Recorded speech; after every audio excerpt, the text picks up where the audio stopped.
They warned me that the Alpha King could smell fear. "Keep your gaze on the floor," they said. "Let your hands move, let your tongue stay still, and his eyes will slide over you like smoke." I believed them until I saw him. Alexander sits on his throne of carved wolfstone, armor dark as a storm, braids falling over his shoulders. The lords around him bicker with moving mouths and waving hands, but he only watches, his expression carved from ice. No flinch at a slammed goblet, no turn of the head at a shouted insult. It is not the calm of a predator. It is the stillness of a man who has never heard his own name.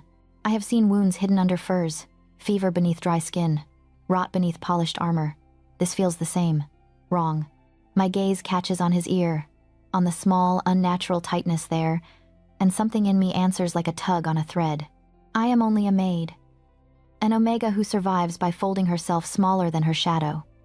Yet when fate places me at his shoulder, close enough to feel his heat through steel, my fingers lift.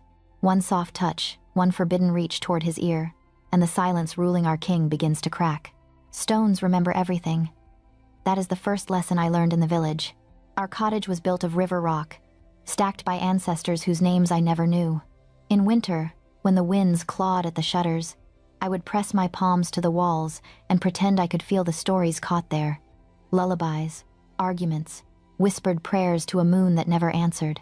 Omegas like me were the soft echoes in those stones. Useful, forgettable, traded along with goats and sacks of grain. My father gave me away the first time when I was 13.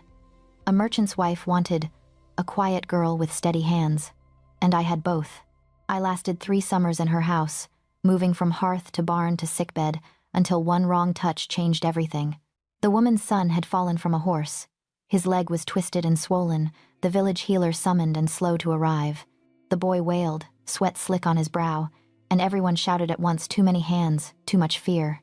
I saw the way his foot dangled, wrong, and something inside me, some deep, inconvenient knowing, rose up like a tide. "Do not move him," I said. No one listened. When the healer finally came, he took one look, muttered about breakage and misalignment, then grabbed the boy's leg to snap it straight. I saw it before it happened. The angle, the force, the way the bone would splinter instead of set. My mouth opened of its own will. "Stop," I begged. "You will ruin it. You must pull this way instead." The crack was loud enough to silence the room. The boy's scream was worse. The healer turned on me first. Then the merchant's wife. An omega who dares correct a healer is an omega looking for trouble, and they were all too happy to give it to me. When the boy's leg failed to heal right, when he limped and cursed his fate, they traced that crooked future back to my warning and called it a curse. I learned then what happens to girls who interfere. After that house cast me out, others took me in for a time. A shepherd's family who needed extra hands, an old widow who could no longer lift her buckets, a drunken innkeeper who pinched more than coin. Each place taught me a new way to be small, eyes down, voice soft, hands busy. I stopped speaking when I saw wrongness. I stopped reaching for fevers, for bad joints, for the sharp glint of sickness that shone in people's eyes before their bodies ever faltered. I still felt it, though. That tug under my skin, the one that told me where pain lived inside someone. I just learned to ignore it. By the time I reached the fortress, my life had been whittled down to fits and starts between other people's needs. I arrived, clutching a small bundle of clothes, dust in my hair and stubborn hope in my chest. The steward eyed my papers, sniffed my scent, and nodded. "You'll do," he said, which, in my world, was the closest thing to a blessing. The fortress was nothing like the cottages and cramped houses I had served in. It rose from the cliffs like a stone beast, all teeth and towers, watching the sea. Smoke from 100 hearths gave the air a permanent taste of ash. Wolves howled from the outer courtyards at dusk, their cries echoing off walls that had seen too many winters and too much blood. Inside, I became one more shadow in gray wool. We maids lived above the kitchens, where the heat never quite left the stone, even at night. Dawn began with the clang of pails and the hiss of boiling water. We scrubbed floors until our hands felt more like raw rope than skin. We polished candelabra, changed rushes, hauled firewood, and carried trays up and down narrow stairwells until our legs trembled. It was easy, in such a place, to disappear. That suited me, but disappearing did not mean I stopped seeing. The first time I saw Alexander, I was carrying linens past the open doors of the great hall. I did not need to be told it was him. He sat on the throne as if the stone had grown around him. broad shoulders encased in dark armor, hair braided down his back, profile carved in sharp, unforgiving lines. Lords and captains stood in a semicircle below the dais, mouths moving. I heard nothing from where I walked, but I watched him closely through the veil of my lowered lashes. He did not tilt his head when someone spoke. He did not flinch at a hand slamming the arm of a chair or at the slap of a palm against a table. His gaze moved from face to face, controlled and assessing, but there was a distance in it I recognized too well, the look of someone standing behind a window, watching life happen on the other side.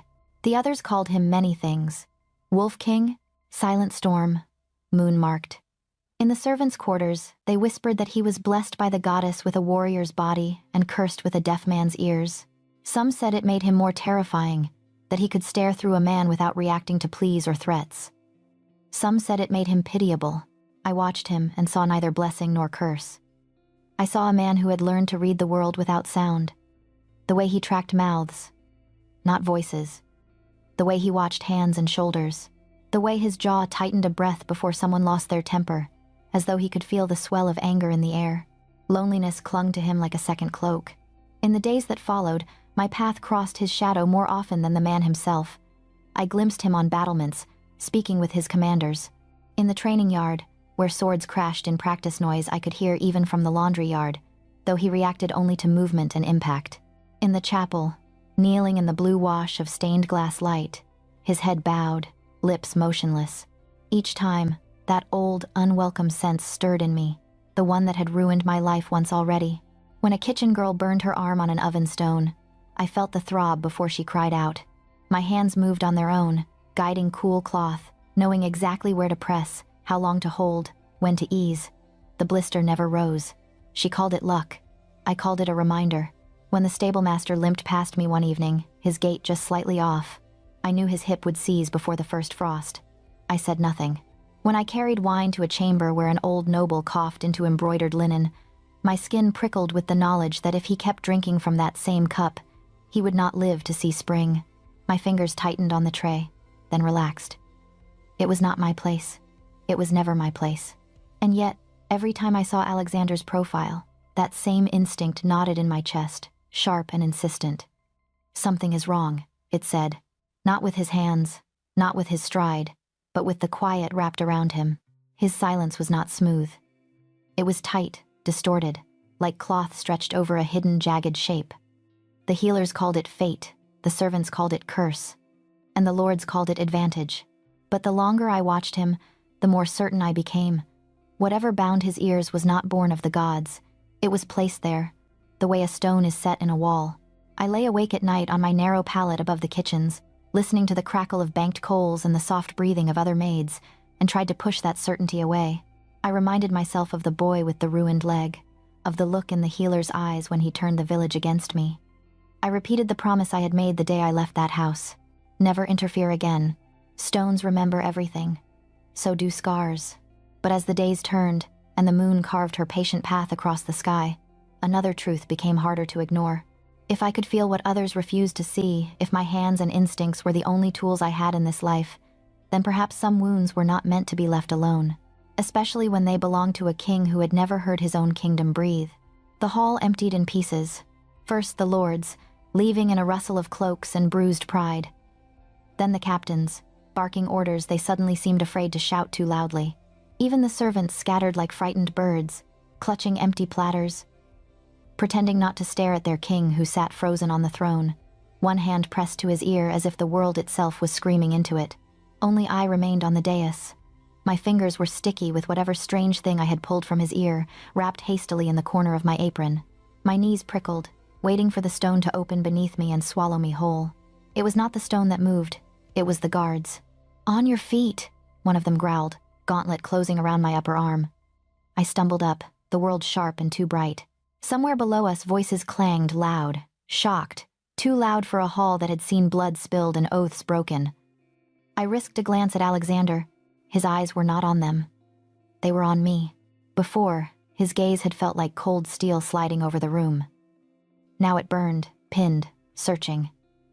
He blinked, as if even that small sound startled him, then jerked his chin once. "Bring her," he said. I had never heard his voice before. It was low, roughened at the edges, like stones tumbled in a riverbed. It rolled through the air and wrapped around my bones. For an absurd heartbeat, I forgot that word could kill. I only thought, so this is what he sounds like. Then the guards were dragging me from the hall, and the moment shattered. We climbed narrow stairs, each footstep echoing off the spiral walls. My heart tried to climb faster, ramming against my ribs. I could still see his face when sound first hit him, the way his eyes had gone wide, the way he had flinched from the crackling torches as if they had grown teeth. I had done that to him. Fool, I thought. Interfering fool. The guards said nothing. They did not need to. Their fingers bit into my arms hard enough to promise bruises. At the top of the stairs, a heavy door stood open, guarded by 2 more wolves in steel. Beyond lay a chamber I had only ever glimpsed from afar, the Alpha King's private den. They threw me inside as if tossing scraps to a beast. The door shut with a boom that made me jump. The room was large but felt smaller for the weight of him in it. Tapestries covered the stone, wolves and moons and long-dead kings watching in woven silence. A broad table stood near the windows, maps and tokens scattered across it. Weapon racks lined one wall, a great bed another. Alexander stood with his back to me, hands braced on the table. His armor was gone. In its place, he wore a dark tunic that clung to his shoulders and the long muscles of his back. His hair fell in 2 heavy braids. "You may leave," he said. The words were for the guards, but they vibrated through the room, through me. The door opened, closed. We were alone. My mouth went dry. This was worse than facing him in front of the court. Alone, there would be no witnesses to whatever judgment he chose. An Alpha King did not need an audience to make a girl disappear. He did not turn at once. I watched his shoulders rise and fall, slow and deliberate, as if he was listening to the room breathe. His head tilted slightly, like a wolf catching a new scent. "I can hear the sea," he said at last, voice low. "Through the stone." I never knew how loud it was. I swallowed.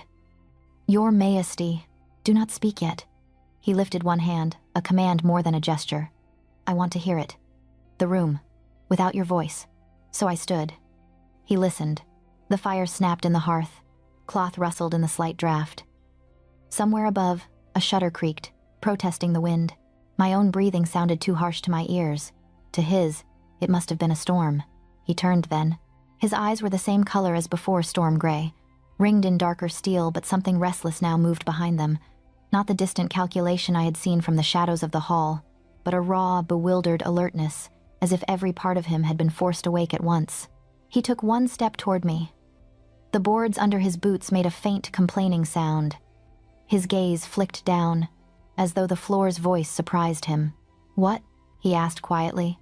"Did you do to me?" My body wanted to crumple into a bow. Instead, I forced myself to stand straight, hands knotted in my apron. I had touched him without permission. Whatever happened now, I owed him truth. "I removed something, sire," I said. My voice shook.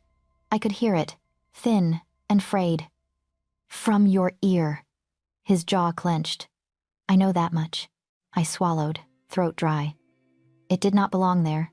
He closed the distance between us with 2 long strides. He stopped so close I had to tilt my head back to meet his gaze.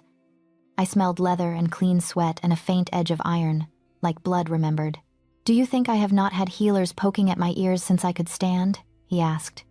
"Do you think a maid saw what they could not?" The words were sharp, but underneath them I heard something else, now that my terror parted just enough to let sound through. Hurt. Disbelief. A tremor he was trying to grind flat with anger.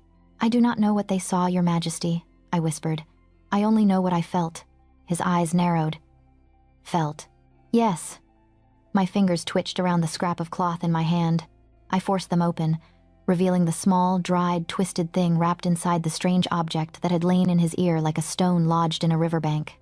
"When I stood behind you in the hall, something pulled at me. Here." I touched the center of my chest, like it does when a bone is set wrong, or a fever hides under the skin. It was wrong. I could feel it, even before I saw it. He stared at the object in my palm. For a long moment, he said nothing. The fire cracked. The wind pressed against the window, moaning faintly. Then, so softly I almost missed it, he asked. "And you decided to put your hands on your king in front of the entire court because something felt wrong?" "I decided," I said, voice barely more than breath, "that I would rather die trying to fix what I could not bear to watch than live knowing I stayed still." The confession fell between us, heavier than stone. My heart hammered so loudly I was sure it shook my ribs. His gaze lifted from my hand to my face. "Say that again," he murmured. My lips felt clumsy. "I would rather die." "No." He stepped closer still, until the hem of my dress brushed his boots. "Not the words, the way you said them." I blinked, confused. "I do not understand." His eyes darkened, intent. "Your voice, it changed." It took me a moment to grasp what he meant. His hearing was new. Every quiver, every break, every breath was a discovery. He was studying me the way a child studies letters, sounding out meaning in every curve.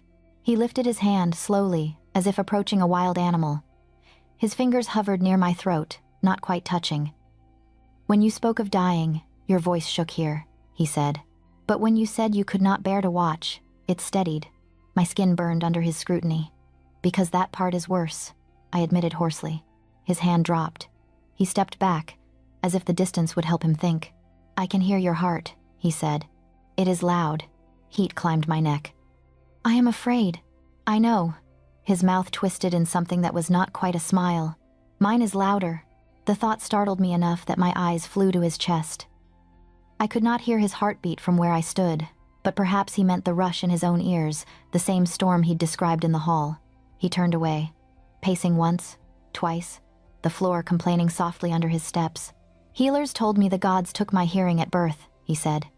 "That what is stolen by the moon cannot be returned by mortal hands." He looked back at me. "Yet you..." His gaze dropped again to the cloth in my palm. Shadows gathered in his expression. "Do you know what this is?" he asked. "No, Your Majesty." "Neither do I." His jaw flexed. "But I intend to find out." He came back to stand before me, all uncertainty buried now beneath the returning mantle of a king. His newly awakened senses did not make him smaller. If anything, they sharpened the edges of his presence. "You will not be sent away," he said. Shock stole my breath. "I what?" His eyes held mine, unblinking. "Until I understand what was done to me, and how you undid part of it. You will remain in this fortress. Near." His mouth curved, not in warmth, but in something like grim practicality. "I need someone whose words I can hear and trust are not practiced performances. Your fear makes you honest." That stung, but it was also, I knew, the only reason I was still breathing. "You will continue your duties," he went on. "But when I summon you, you will come. If this thing in my ear was placed there, I will need a guide." He seemed to taste the word, as unfamiliar as any new sound. "Someone who feels what others miss." "I am only a maid," I said weakly. He studied me a long moment. "You are the first person who has ever changed the world beneath my skin." My throat tightened. I bowed my head at last, because I did not know what to do with that. "As you command, my king." He exhaled slowly. The sound was softer than the sea, but I heard it. "Go," he said. "For now, before your heart bursts from your chest." I backed toward the door, legs shaking. My hand closed around the scrap of cloth and its terrible secret. As I slipped out into the corridor, one thought beat louder than my pulse. I had gone into the wolf's den expecting to die. Instead, I had been claimed not as prey, not yet as anything so gentle as beloved, but as something far more dangerous. I had become necessary. The fortress did not grow quieter once Alexander began to hear it. It only grew more honest. On the first morning after the hall incident, I was summoned not to the great chamber or the kitchens, but to a smaller room off the main corridor, a study with high, narrow windows and shelves lined with scrolls he had probably never bothered to read. A fire burned low in the hearth, gnawing at a stump of wood. He stood by the window when I entered, back straight, hands clasped behind him. No armor today, just a dark tunic, leather bracers, and a tension that seemed to hold every muscle a breath away from snapping. "Close the door," he said without turning. The latch clicked louder than I expected. He flinched. Only slightly, but I saw it. "Everything is loud," he muttered. "Even my own kingdom."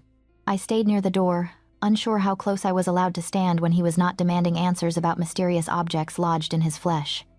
"It can be," I said. "If you do not know what you are hearing." He looked over his shoulder then, studying me with that new sharpness, as if he could listen with his eyes as well as his ears. "You said you would rather die than stay still," he said. "Prove you meant it." My throat tightened. "How? Teach me." He gestured vaguely at the room, at himself, at the stone around us. "All of this, I had taught children in the village once how to hear the river's warning rush before it flooded, how to listen for wolves in the tree line. But teaching a king to listen was another thing entirely. Still, I stepped away from the door. If the moon had placed me in this madness, I would not dishonor her by cowering. "Start with the fire," I said. He frowned. "The fire? It has a voice." I walked to the hearth, motioning him closer. "Listen." He came to stand beside me, nearer than was comfortable, closer than I dared call proper. His arm brushed mine. The contact sent a bright, treacherous heat through me. I focused on the flames. "Do you hear that sharp crack?" I asked. "That is where the wood is driest. The softer hiss is the sap boiling away. It tells you how long the log will last." He tilted his head, eyes narrowed. He paused. "Yes, there is more than one sound." "Good." I could not help the small smile that tugged at my mouth. "Now the chimney." "Listen higher." His gaze lifted, following the line of stone. The wind tugged at the smoke, making it moan low and hollow. His brows drew together. "It is sad," he said slowly. "Lonely," I corrected gently. "That's the wind, complaining about being trapped." Something eased in his shoulders, as if the world had just become a fraction less hostile by being named. That became our pattern in the days that followed. When he summoned me, it was always to some corner of the keep. Never the grand hall, never the chapel. Places where sound pooled and curled. A stairwell where footsteps overlapped. A balcony where sea and wind argued. The quiet before dawn in the training yard when the dew still made the grass hold its breath. "This," I would say, pointing toward a distant clatter, "is armor being stacked, not worn. Hear how it tumbles. And this?" he would counter, tipping his head toward the courtyard. "Hooves, yes, but 2 horses, not 3? I would listen, then nod. "You are learning faster than I did. You were born to it," he replied once. "I am only now meeting my own kingdom." Sometimes the lessons were simple, almost laughably so. The difference between a door closing in anger and a door gently caught by a patient hand. The sound of honest laughter in the servants' hall versus the brittle clink of forced mirth at a feast. The hiss of a blade sliding from its sheath compared to the scrape of metal being polished. Other times, they felt like walking a cliff edge. One evening, he called me to his chamber just as the torches were being lit along the inner wall. Shadows pooled in the corners, thick and soft.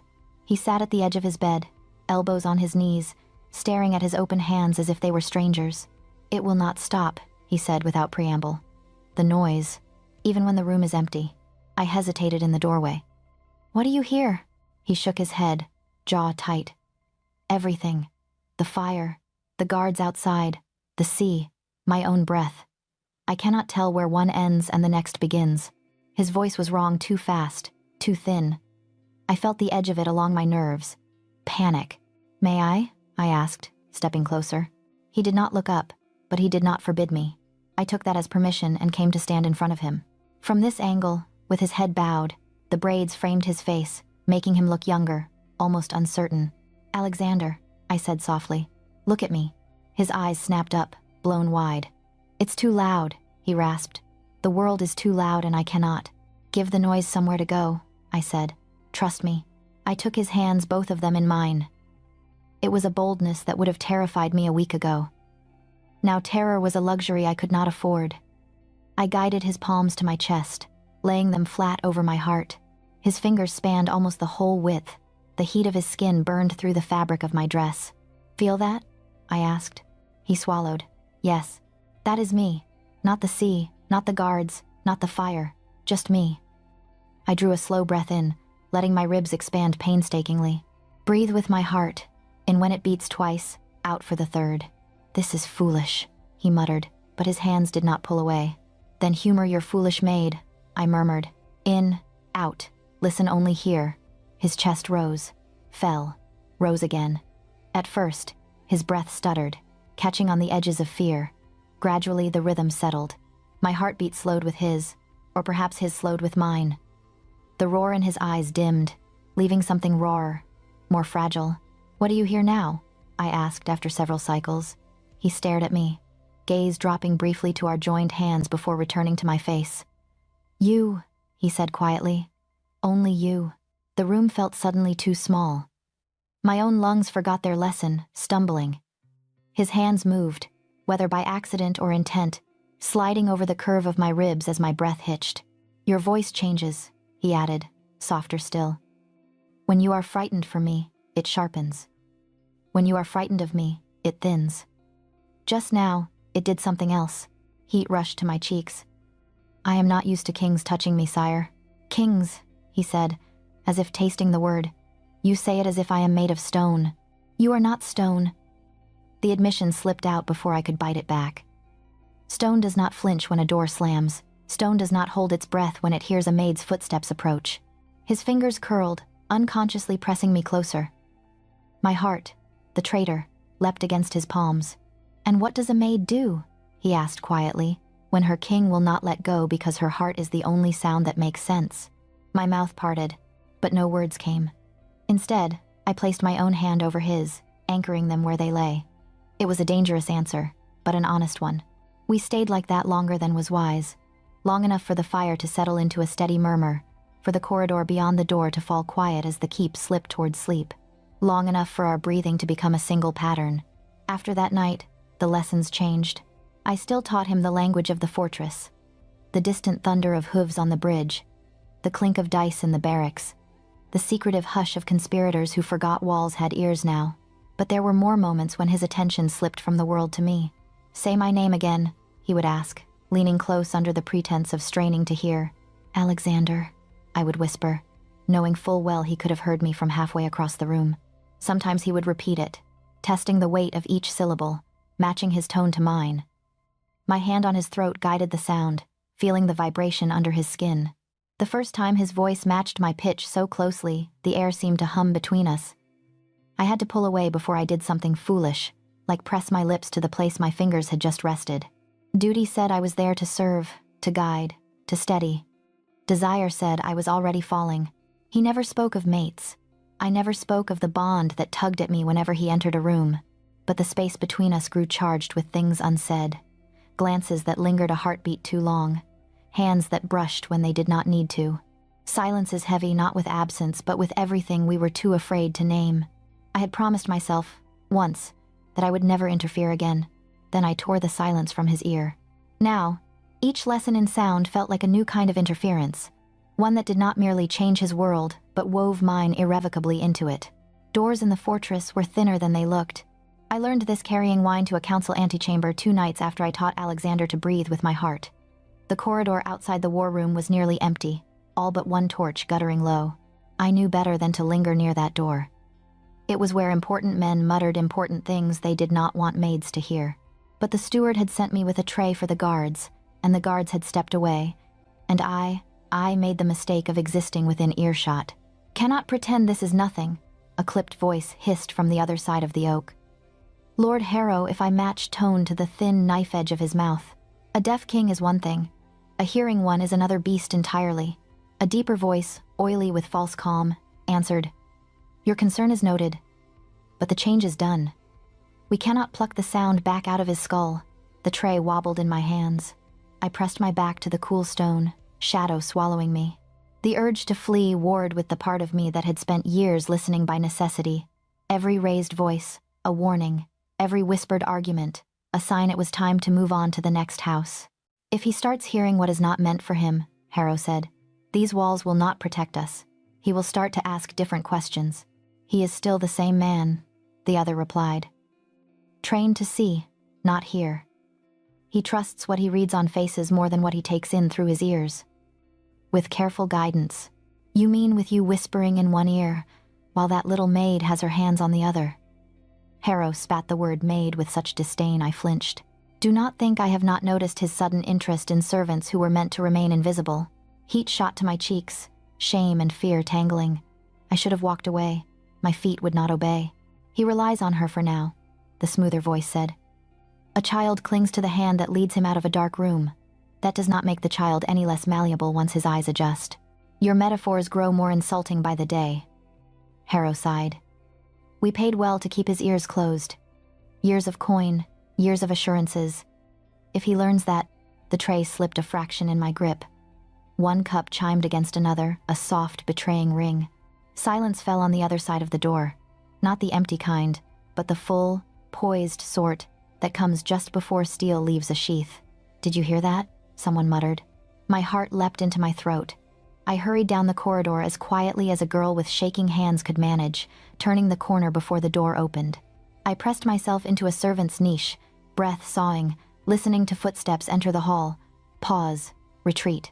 Paid. They had paid someone to keep him deaf. Not the gods. Not cruel fate. Not some mysterious moon curse. Coin. Coin and fear, and selfish convenience. By the time I reached the servants' hall, the tray was rattling so hard, a cook snatched it from me with a glare. I mumbled an apology, barely hearing her scold. The roar in my ears was my own pulse. In my pallet that night, I could not sleep. Every time I closed my eyes, I saw Alexander's face in the firelight as he tried to separate one sound from another. The way his brow furrowed when the world became too much. The way his features smoothed when I spoke low and even, anchoring him. He trusts what he reads on faces, the man in the war room had said. True enough. But he had started to trust my voice, too. If healers had been paid to keep him deaf, then every visit he'd had as a child, every examination, every patient shake of the head, every "there is nothing to be done," had been a lie bought with gold. His world had been narrowed on purpose. His isolation was not an accident of birth, but a design. My stomach churned. I thought of the physician who had once called me a curse for daring to question his methods. How easily a village had believed him over a scared Omega girl.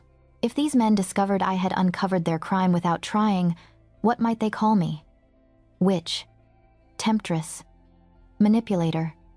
An Omega using strange gifts to twist the king's mind. The worst part was that some of it, from the outside, might look true. I was spending hours alone with Alexander now, teaching him to listen, to sort sounds, to hear the tremor in a liar's voice. My scent would cling to his tunics, my voice echo in his skull long after I left. If someone wanted a story to turn him against me, they already had all the pieces. I turned on my side, staring at the shadows on the ceiling. Leave. A cold, practical voice inside me whispered. Take what little coin you have, find a caravan heading south, vanish into a village where kings are rumors and wolves are only animals, not men. You have interfered enough for one life. Another voice, quieter, stubborn, answered. And what then? What of the man who had placed his hands on my chest like a drowning swimmer grabbing for shore? What of the king whose first true panic had happened in front of me, not his warriors or council, because he could not bear for them to see him shaken? What of his crooked little smile when he finally matched my tone on his own name? He is still the same man, I whispered to the dark. Except he wasn't. Not entirely. The old Alexander had ruled in silence, wreathed in rumor.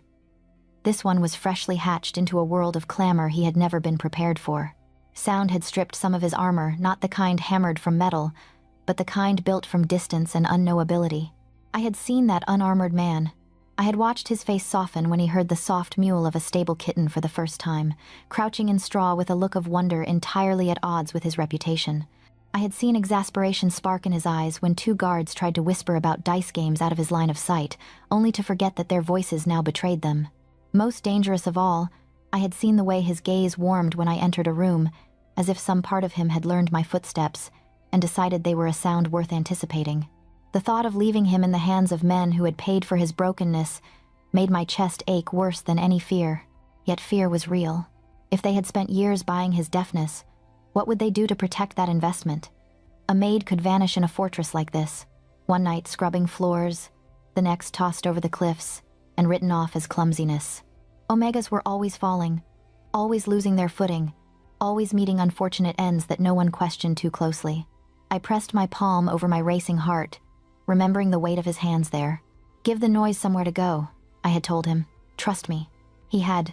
If I ran now, I would be throwing that trust back in his face and handing his newly opened ears back to the very people who had tried to keep them closed. The moon sees cowards as clearly as she sees liars, my grandmother used to say. I am tired of being afraid, I whispered. The darkness did not answer, but the words settled in me like a small, stubborn stone. Leaving would be safer. Staying might kill me. But safety had never given anyone back their world. In the morning, when the summons came, one of his pages breathless at the kitchen door, stammering that His Majesty requires your presence at once.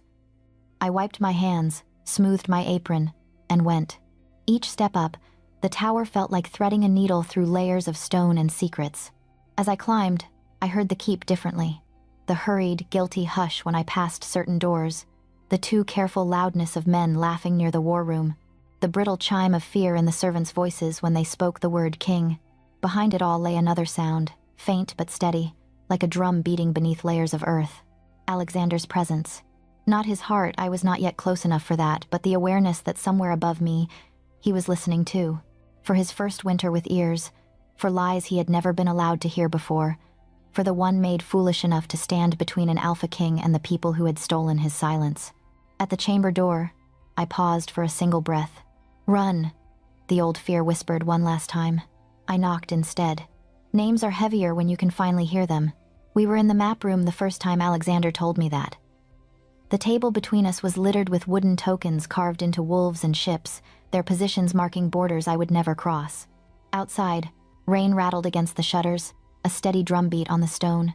"Before," he said, fingers tracing the edge of the kingdom carved into parchment. All of this was shapes and mouths moving. His thumb dragged across a painted river. They would say, "Our king has spoken," and I would wonder if I had. I stood on the other side of the table, a respectful distance away, holding the tray the steward had insisted I bring. Wine for him, water for me, as if I'd been invited here as something more than his strange new tutor. "What do you mean?" I asked. He huffed a breath that might have been a laugh in someone else. "A man who cannot hear his own voice is always guessing at its reach." He glanced up. I learned early to move my mouth in the shapes my tutors wanted, to make my jaw firm, my expression unreadable. They assured me I sounded like a king. His gaze drifted back to the map. But I never knew. To me, my words were just warmth in my throat and air on my tongue. No weight, no echo. I thought of him in the great hall, issuing decrees with a face like carved stone while the crowd roared reactions he could not feel. A king speaking into fog, hoping the shapes he made reached someone. "It must have been lonely," I said quietly, his hand stilled on the parchment. "You say that," he murmured, as if it were past tense. The rain grew louder, or perhaps the silence between us did. He straightened, pushing away from the table. "When you took that thing from my ear, the first sound I knew as mine was not a cheer or a battle cry." He stepped around the table, each bootfall a deliberate, soft thud on the rush-covered floor. It was my own breathing. I thought, so this is the man they call king, just a creature panting like any other. I wanted to reach for him then, the way I would have for a child who'd just learned the sky was not solid. Instead, I gripped the tray tighter. My hands were safer when they were full. "You are not just any creature," I said. His mouth curved, not quite in mockery, not quite in gratitude. "The lords say that as well, though they mean it differently." He came to stand beside me, close enough that I could smell rain on his tunic, where droplets had soaked the wool at his shoulders. "When you speak, Ivy, I can hear your doubt and your honesty at war. That sounds inconvenient," I murmured. "It is clarifying." His gaze dropped to my lips, then flicked away, almost shy. Alexander, shy. The notion was absurd, yet there it was in the slight hitch of his breath. "Say something else." My mind went blank. Of all the words in the fortress, none came. "What should I say?" "That." His voice roughened. "Say it again." "What should I say?" He closed his eyes. For a long moment he simply stood there, listening, as if those 4 plain words held secrets. "It's different when you are not telling me where to listen," he said. "Your voice when you comfort is slow. When you scold the kitchen boys, it sharpens. But when you do not know what to say..." His eyes opened. "It trembles, just a little." "I did not realize I scolded kitchen boys," I muttered, cheeks heating. "You do many things you do not realize." He took the tray from my hands and set it aside, leaving my fingers empty and exposed. Ivy. There it was again, that shift. The king's mantle slipping a fraction, leaving the man underneath. "Yes, your majesty." His jaw flexed. He looked away, as if the maps on the wall suddenly fascinated him. When he spoke next, the words were softer than the rain. "Say my name." I had said it before, of course when he asked, during lessons, when he needed a model to follow. But there was something different in the request now, an edge of vulnerability that made my pulse stumble. "Alexander," I whispered. He inhaled sharply. Again. "Alexander." His throat worked. My gaze, traitorous thing, followed the movement. "It sounds..." He groped for the word. A man used to wielding blades, not language. Different from your majesty. As if you are speaking to a man, not a crown. Would you prefer I did not? No. The answer came too quickly, too raw. His eyes met mine, unguarded. No, I prefer that very much. Something shifted inside me then, like a stone finally rolling into place. I had cared for him before for his confusion, his pain, his sudden wonder at a world that had always been denied him. But this was different. This was not just wanting him safe. It was wanting to be the one he looked at that way, the one whose voice he marked as separate from the roar of his kingdom. It was the dangerous, traitorous desire to be special to him, not as a tool or necessity, but as Ivy. Omega. The word tasted sour and sweet at once. In this court, my nature was a weakness to be exploited, a leash others would happily fasten around his throat through mine. I had seen lords barter their daughters' scents like coin, seen Omegas paraded at feasts, eyes flat as they were offered up as treaties. If they realized what was growing in me, they would not need bribes to control the king. They would only need me. Ivy, Alexander said again, frowning slightly. Your heart is beating, I said quickly. That means I am alive, Your Majesty. It is beating faster than usual. I cursed his newly sharp ears. Perhaps because you are standing very close. He glanced down, as if just noticing the small space between us. His hand lifted, hesitated, then settled on the edge of the table instead of the place on my arm I half expected. Does my nearness frighten you? Yes, I thought. But not the way you mean. It concerns me, I said. Your enemies would be delighted to see you so comfortable with a maid. They are already whispering. His expression darkened. I am aware of their whispers. You do not know all of them, I said, thinking of the conversation behind the door.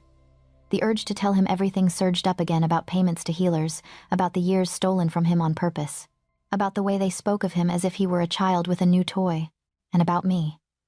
The part I had heard clearly. The little maid with her hands on the king, my tongue pressed against my teeth, words clamoring. I could tell him now. I should. Alexander must have seen something in my face, because his gaze sharpened. You are holding something back. He stepped closer again, and my resolve trembled like a candle in a draught. How was I supposed to confess to betrayal and schemes when he was looking at me as if my honesty were the only light in a room full of shadows? Ivy, he said softly. If you know something. A sharp knock shattered the moment. We both flinched. Enter, Alexander snapped, the king sliding back over him like armor. The steward stepped in, bowing low, eyes flicking from him to me and back in a way that made my skin crawl. Forgive the interruption, sire. The council awaits your presence in the great hall. For what? The words cracked like a whip. A formal inquiry, the steward said, smoothing his hands down his tunic. Regarding recent changes in your condition. And the maid involved. His gaze landed fully on me then, greedy and assessing. It seems prudent that her actions be examined before the entire court. The room tilted. Inquiry. Examined. So many polite words for being dragged into the open like prey. Alexander's jaw hardened. Who called it? The lords petitioned as a group, Your Majesty. They are concerned. I could hear the truth hiding beneath that word now, thanks to my own lessons. Concern laced with fear, with hunger, with anticipation. I should have spoken then. Should have seized the moment to say, they paid to keep you deaf. This is not about me. It is about them losing their hold.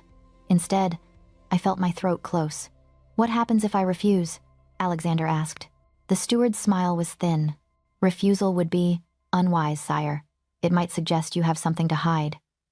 His eyes slid to me again, pupils narrowing as if he could already see me on display before the assembled wolves. Better to face them and put all doubts to rest. Alexander's hand curled into a fist on the table. For a heartbeat, I thought he would overturn it, send maps and tokens flying, consequences be damned. Then he inhaled, a measured, grudging breath. Very well, he said. Tell them I am coming. The steward bowed himself out. The door clicked shut, the sound neat and final. We were alone again, but the intimacy of a moment before was gone, swallowed by the looming weight of eyes and judgment. Ivy.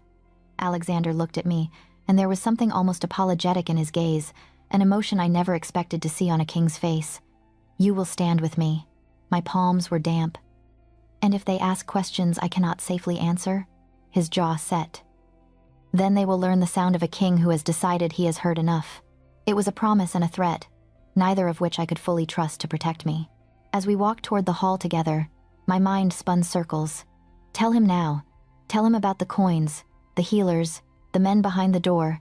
Tell him about your heart before they use it against you. I opened my mouth. The doors to the great hall swung wide before us, and 100 heads turned. The sound of voices falling abruptly, silent, crashed over me like a wave. Whatever words I'd meant to offer drowned on my tongue. They had dressed the hall for judgment instead of celebration. No banners of victory hung tonight. Only the old standards, wolf and moon and sword staring down like witnesses. Torches burned along the walls, their flames turned into spears of light by the polish of the stone. The air tasted of smoke, sweat, and something sharper, the metallic tang of anticipation. Alexander's throne sat high on the dais, but he did not sit when we entered.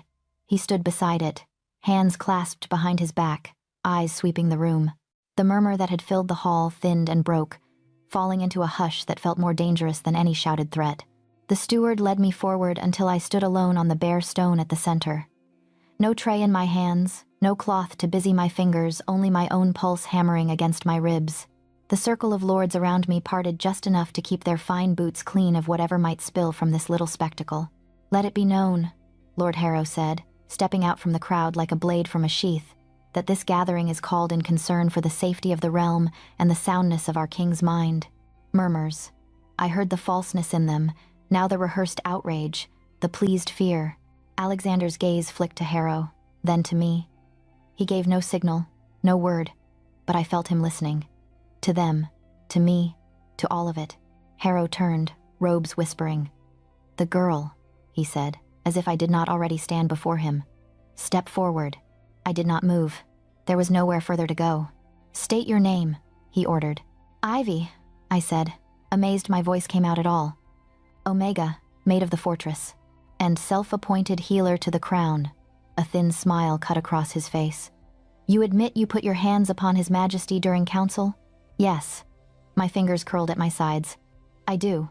Gasps fluttered at the edges of the hall, false as painted roses. Alexander's jaw tightened, but he stayed silent. And did you have permission to touch our king? Harrow asked. No. The word dropped like a stone into a deep well. He spread his hands, turning to the crowd. There you have it. An Omega, unbound, unsworn, laying hands on an Alpha King in the place of law. And for what, we might ask? Compassion? His lip curled. Or something more arcane? The word slid through the hall like oil. Arcane. A woman near the pillars made the sign against evil. Someone muttered witch. Someone else, softer, said curse. Harrow faced Alexander's dais again. Sire, we all saw the result. One moment you sat as you have always sat, calm, controlled, as the gods made you. The next, at the touch of this girl, you clutched your head, flinched at shadows, reacted to noises that were not there. He tilted his head, pitying. How are we to be certain she has not tampered with your mind? With your will? Alexander descended one step from the dais, but no further. My mind remains my own, he said, voice low and even. Speak your accusation plainly. Harrow. Very well. Harrow's eyes gleamed. I accuse this Omega of placing an enchantment in your ear, Majesty. Of using whatever unnatural sense she possesses to twist what the gods decreed. And of using her scent to bind you, as Omegas do, clouding your judgment. How else are we to explain your sudden attachment? His gaze slid to me, sharp with satisfaction. You summon her in private. You defend her in council. You allow her to stand where no maid should stand at your side. Heat climbed my neck. A murmur of interest rippled through the hall. The accusation was poison wrapped in truth. Alexander's eyes found mine. For a heartbeat, the hall fell away. I saw the question there.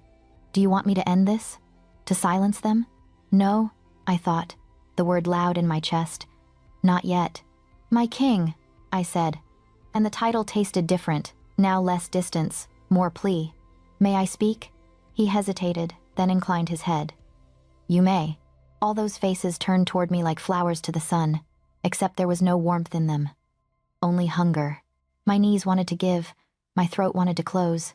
100 lessons in smallness screamed for me to bow, to weep, to beg. I did none of those things. I straightened my spine instead.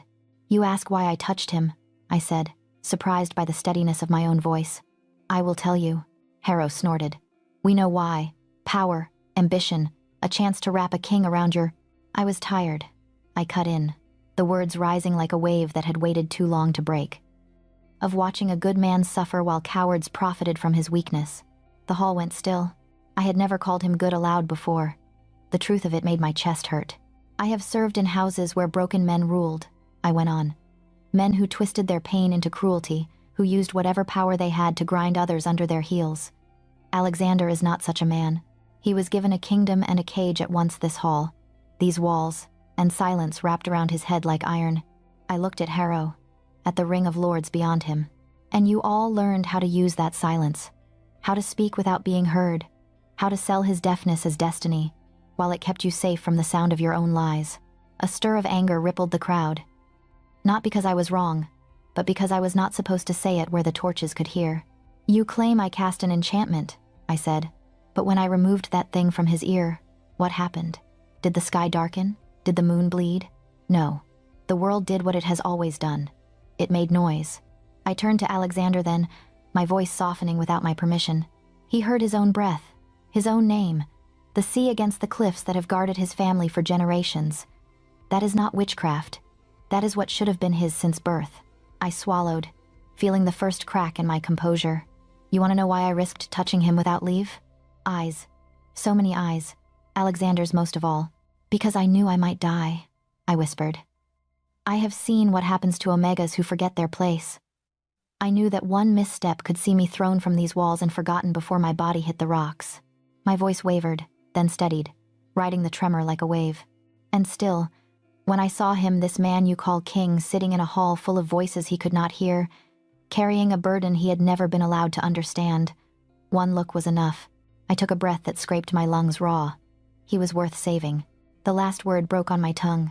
A sound escaped Alexander, too contained to be a gasp, too ragged to be a laugh. I did not dare meet his eyes now. If I did, I might say everything.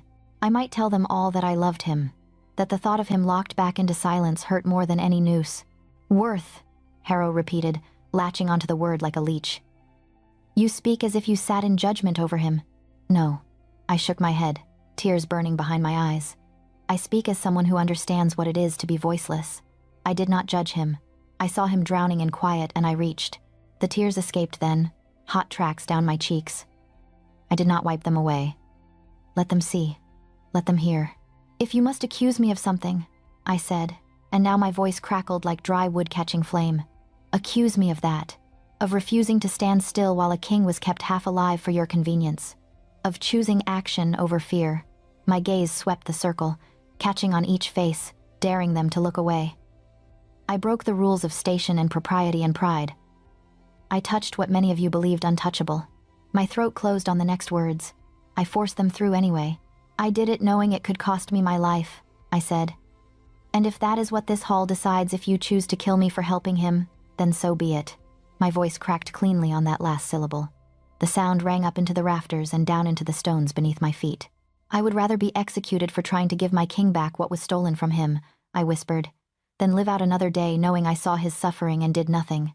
Silence fell. Real silence. For once not the hollow quiet that had wrapped Alexander all his life, but a held breath, a waiting. Every eye swung to the dais, to him. I finally looked too. Alexander stood at the edge of the step, knuckles white at his sides. His gaze was fixed on me with a fierceness that made my knees want to fold, not in fear this time, but in something far more dangerous. He had heard every word. The question hanging over us now was simple and terrible. What sound would a king make in answer? The silence after my words was the loudest thing I had ever heard. No one moved. No one breathed. Or if they did, I could not hear it over the rush in my own ears. All that existed was the dais, the throne, and the man standing on it, staring down at me as if I had split his chest open and laid his heart on the stone. Alexander took one step down. The sound of his boot on the stair rang like a struck bell. Verdict, my fear whispered. Another step, leather against stone, a soft scrape I had come to know in dark corridors and quiet rooms. Each footfall brought his scent closer, steel, smoke, and something uniquely him, sharp and clean beneath it all. My throat tightened. By the fourth step, my vision had begun to blur. I kept my chin lifted anyway. If he chose to cast me out, I would meet it standing. I had broken his silence without permission. He owed me nothing. He stopped in front of me, so close the edges of his cloak brushed my dress. From this angle, he towered, every inch the Alpha King carved into stories. The hall watched, 1,000 eyes hiding 1,000 wishes for my death, for my banishment, for my humiliation. Alexander's gaze moved over my face, taking in the tears, the set of my jaw, the way my hands shook at my sides.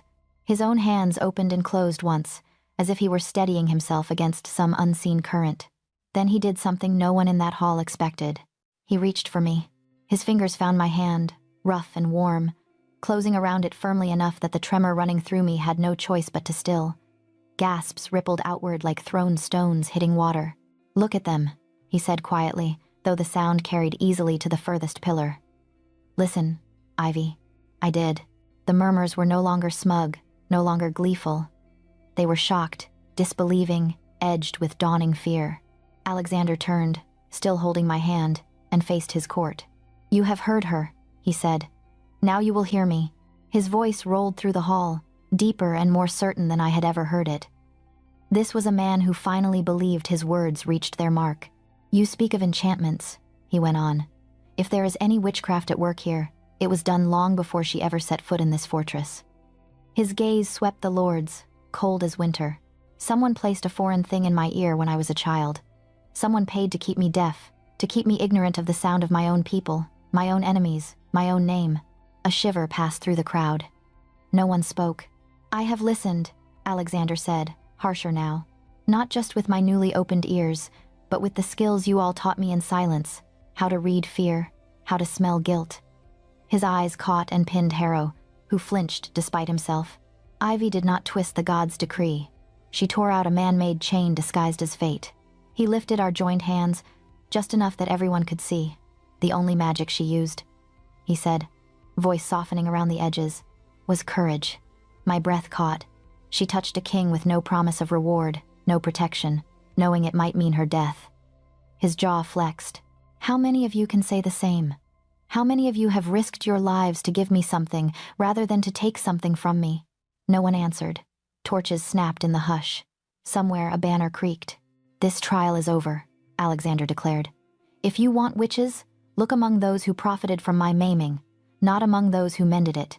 He released my hand only long enough to turn back to me. "You will not be punished," he said, loud enough for all to hear. "You will not be cast out.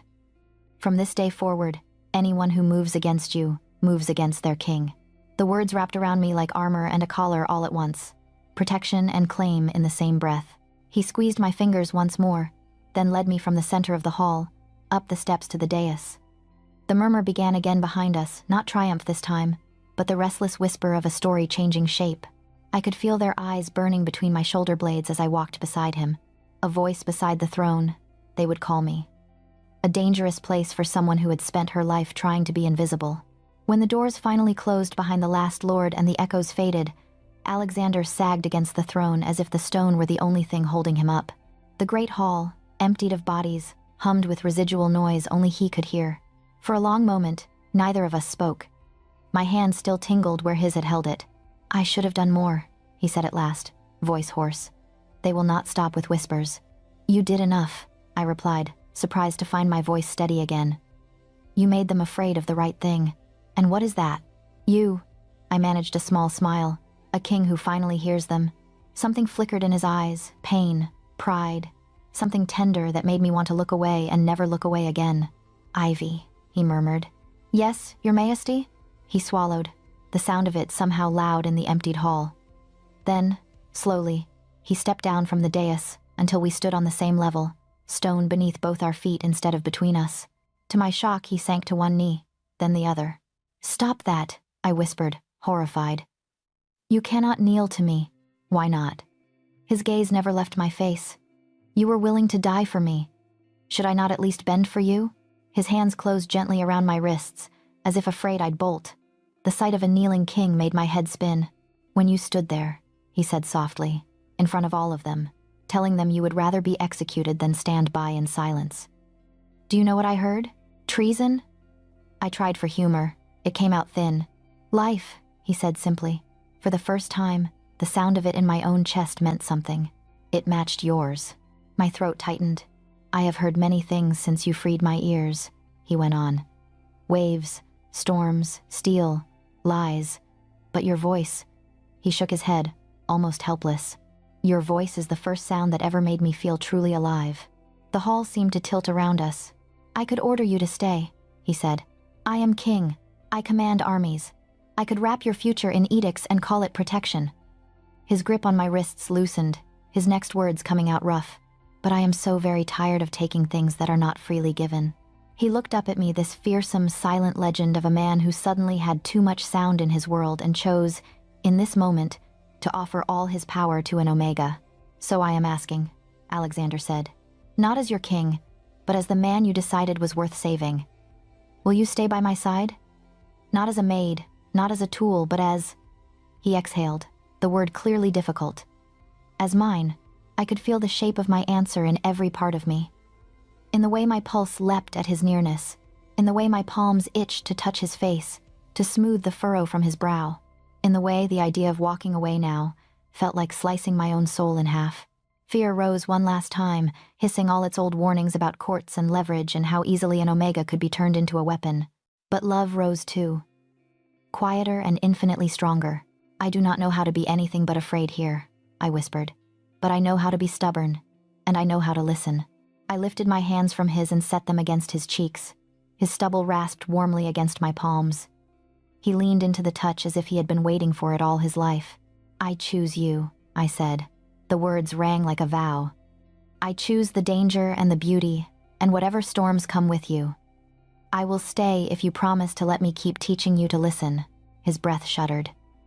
To the court? To conspirators? To the world, I said. My thumbs brushed the line of his jaw, bold now, claimed by the choice I had made. And to your own heart, when it says things your pride does not want to hear. A rough sound left him half laugh, half broken exhale. His hands rose, circling my waist, drawing me closer. Teach me, then, he murmured. Omega. Listen, I whispered back, and I kissed him. Softly, carefully, as if he were another new sound I was introducing him to. His lips were warm and hesitant at first, then surer as he leaned up into me. The hall, the court, the dangers waiting outside the doors, all of it fell away beneath the thunder of our joined hearts. When we finally parted, his forehead rested against my belly, his arms banded around me. I threaded my fingers into his braids, feeling the tremor still running through him. We will make them listen too, he said quietly. To you, to us. I looked down at him, the Alpha King who had been born into silence and chose, in the end, to kneel for love, and felt something like hope settle over the stones. Then we begin, I said, with this story. Now it is your turn, listening on the other side of the screen. Where are you watching from? And what was your favorite moment in Alexander and Ivy's journey from silence to sound?